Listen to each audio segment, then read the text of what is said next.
The future hinges on mastering AI compute's powerhouse potential across industries. The thing that you need to be focused on here coming into the future, the next 10 to 30 years.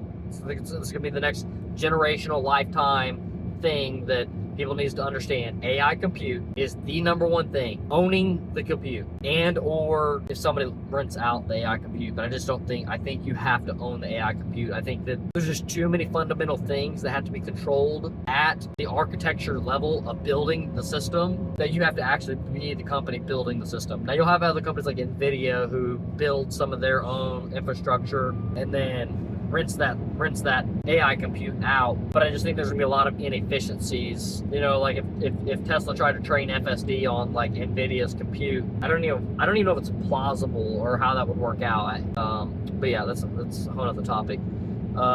Especially if they were training FSD on this and tried to train it on that, they might have to have like two different versions completely or something. I don't know.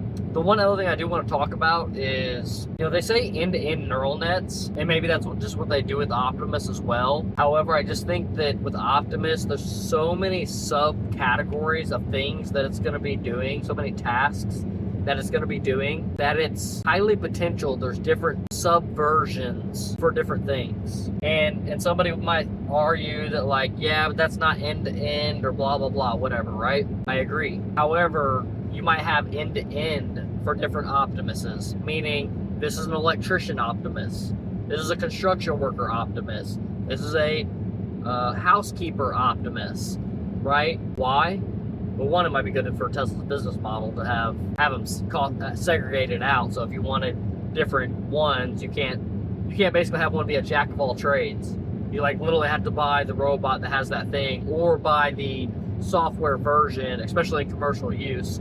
Buy that software version that does that task. Oh, I need you to activate your electricians end-to-end neural net. I need you to activate your construction end-to-end neural net.